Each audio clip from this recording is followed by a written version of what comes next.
Ananias, vê se você pode me ajudar.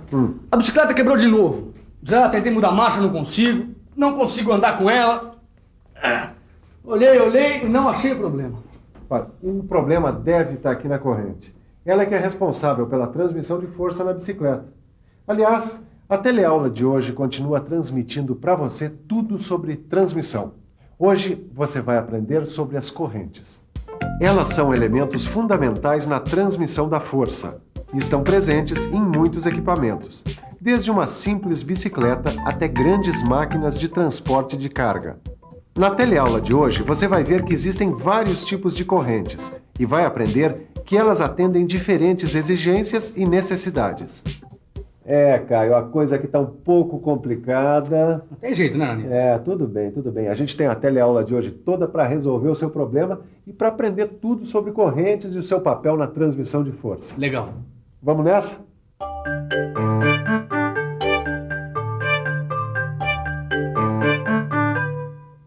Oi, Neuza. Oi, Edson. E aí, conseguiu encontrar uma solução para aquele nosso problema? Bom, a gente tem que construir o sistema de transmissão para o nosso kart, que é tão importante quanto o motor, hein? O que é que você está vendo aí, hein? Eu pensei que você estivesse procurando uma solução para o nosso problema, né, Neuza? Mas eu tô procurando. Eu tô aqui nesse catálogo tentando entender como funciona o sistema de transmissão por correntes. E o que é que isso tem a ver com o nosso kart? Tem a ver que o sistema de transmissão por correntes é um sistema de transmissão de força muito utilizado em veículos. E se eu conseguir entender esse conceito, eu vou conseguir ter uma ideia para construir a transmissão do nosso kart. Caio. As correntes são ótimas transmissoras de força, mas não é só isso que elas transmitem. Elas permitem que as duas engrenagens girem no mesmo sentido, diferente das outras engrenagens. Ananias, então elas transmitem no sentido da rotação. A transmissão por correntes é muito importante na indústria. Muitas máquinas dependem das correntes para funcionar. Mas as correntes nunca estão sozinhas, elas estão sempre acompanhadas pelas engrenagens. Na verdade, o que acontece é uma transferência de força de uma engrenagem para outra através da corrente.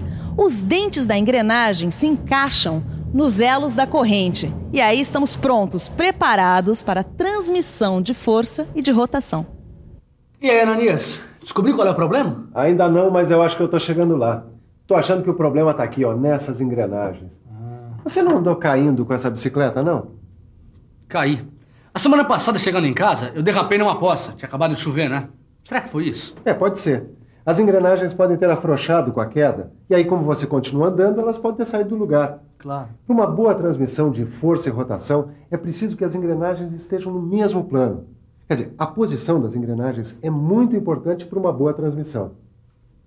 No seu livro, você vai encontrar todos os detalhes sobre as posições das engrenagens. Depois da teleaula, engate uma primeira no seu livro de estudos e confira a posição em que aparecem as engrenagens e como elas aumentam ou diminuem a eficiência do sistema. E se as posições da engrenagem podem variar e influenciar a eficiência do sistema, a mesma coisa acontece com os tipos de corrente. São vários os modelos, cada um com uma característica para um determinado tipo de trabalho.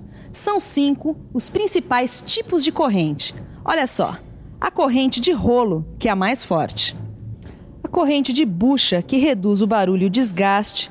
A de dentes, que distribui melhor o peso.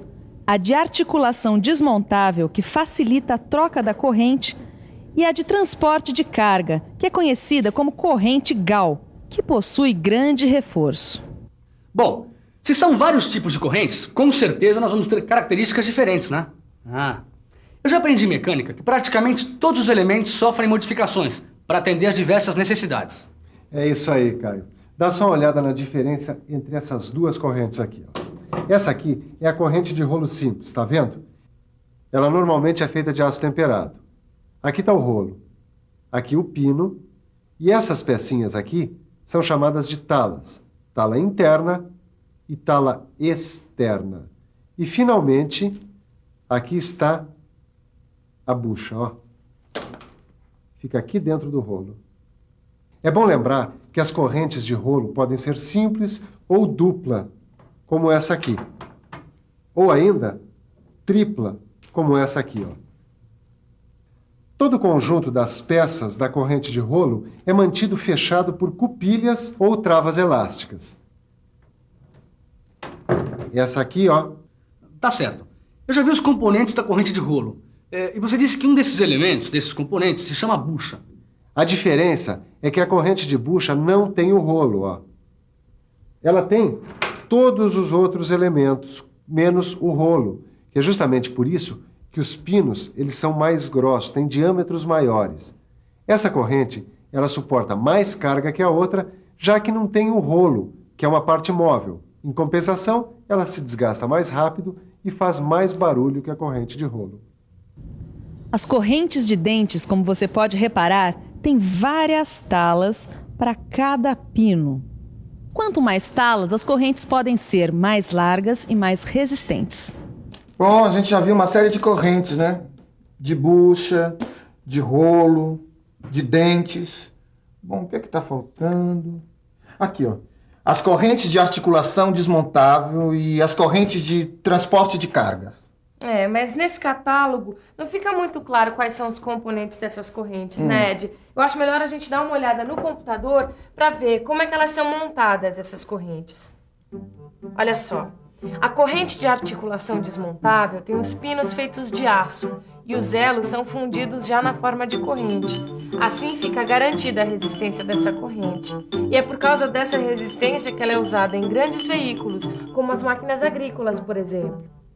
Bom, Ananias, nós já passamos por quase todos os tipos de correntes usados na transmissão.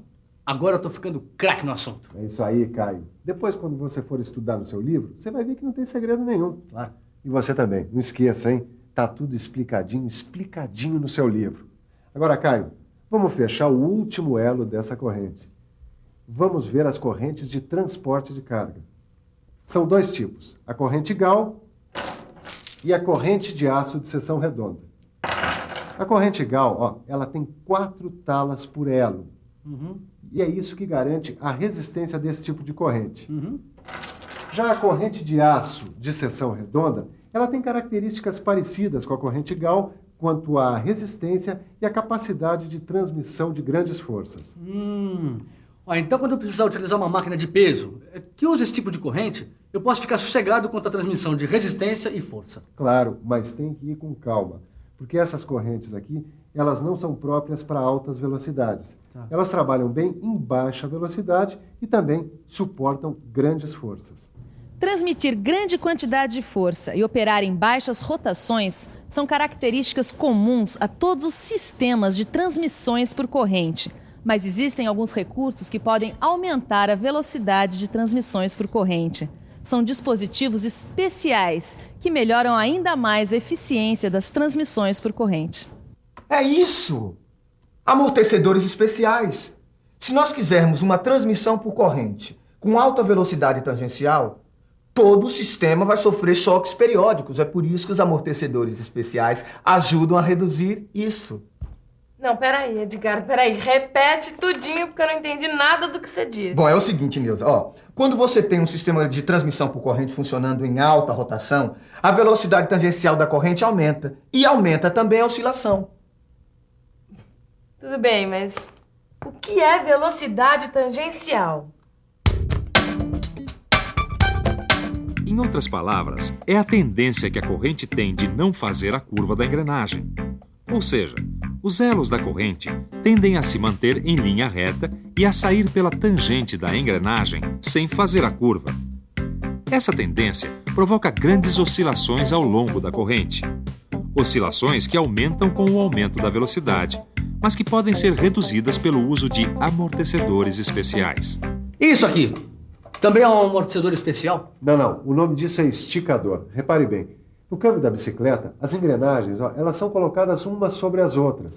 Quando isso acontece, você precisa de um esticador que é para corrigir a posição da corrente e assim melhorar o contato entre as engrenagens. Bom, quando a velocidade tangencial é muito grande, você pode usar os amortecedores. E agora, quando uma engrenagem está sobre a outra, o esticador resolve. Agora, o que acontece quando uma engrenagem está muito longe da outra? Quando as engrenagens estão distantes uma da outra, o que acontece é a protenção. Ou seja, o próprio peso da corrente faz com que ela forme uma barriga ao longo do sistema, diminuindo a eficiência de transmissão. E para acabar com a barriga, o melhor mesmo é colocar guias ou apoios para corrigir a trajetória da corrente. Ufa, quanta coisa, hein, Neuza? Bom, eu acho que quando a gente terminar essas teleaulas sobre transmissão, a gente vai construir direitinho a transmissão do nosso kart, viu? Isso com certeza, né, Ed? Mas sabe que eu ainda tô sentindo falta de alguma coisa? Eu tô sentindo falta de alguma informação sobre essas correntes utilizadas nas transmissões. Você não tá sentindo, não? Não. Quer dizer, não. O que poderia estar faltando? Eu não sei. Essas correntes, elas não têm dimensões? Como são indicadas as dimensões das correntes? É claro que as correntes têm dimensões. Aliás, como qualquer peça mecânica. Tá bom, Ananias, mas que dimensões são essas? Olha, Caio, no caso das correntes de transmissão, é fundamental saber a resistência dos materiais usados na montagem da corrente. Olha, eu tenho certeza que você vai lembrar de como é especificada a resistência dos materiais. Lembra das nossas teleaulas de normalização? Ah, claro, lembrei. A especificação de resistência dos materiais é dada pelas normas DIN. Grande, garoto, é isso mesmo. As normas DIN especificam a resistência de cada um dos elementos das correntes e das engrenagens, das talas, eixos, buchas, rolos, pinos e todos os componentes do sistema de transmissão. E você? Lembra bem das normas DIN? Se você não lembra, pegue seu livro, veja a seção Normalização, que lá está tudo explicadinho, direitinho. Agora, se você lembra bem, mas bem mesmo, assim mesmo, dê uma olhadinha. É sempre bom a gente consolidar aquilo que já sabe. E já que o importante é consolidar conhecimentos, vamos terminar essa nossa teleaula sobre transmissão com correntes, fazendo uma ligação direta com a revisão. Enquanto isso, eu espero para ver se a bicicleta fica pronta ou não fica, né? E atenção, se liga aí, que é hora da revisão. Na teleaula de hoje, você aprendeu que existem vários tipos de correntes que podem ser usadas como elementos de transmissão. Você viu os importantes tipos de correntes: a corrente de rolo, a corrente de bucha, a corrente de dentes, de articulação desmontável, a corrente de aço com seção redonda e a corrente Gauss. Você aprendeu que as correntes estão sempre juntas com engrenagens nos sistemas de transmissão e que esses sistemas são muito importantes nas indústrias e em vários veículos. Além disso, você viu que a eficiência dos sistemas de transmissão pode ser aumentada com o uso de dispositivos especiais. Eu tenho certeza que você recebeu toda a nossa transmissão de informações sobre correntes. Mas para não ficar nenhum elo faltando e ficar tudo encadeado na sua cabeça, é sempre bom lembrar que é importante você aprofundar vendo o seu livro e fazendo os exercícios. Assim, quem sabe, você pode até engatar uma quinta marcha na próxima teleaula, quando o assunto for transmissão. Até lá!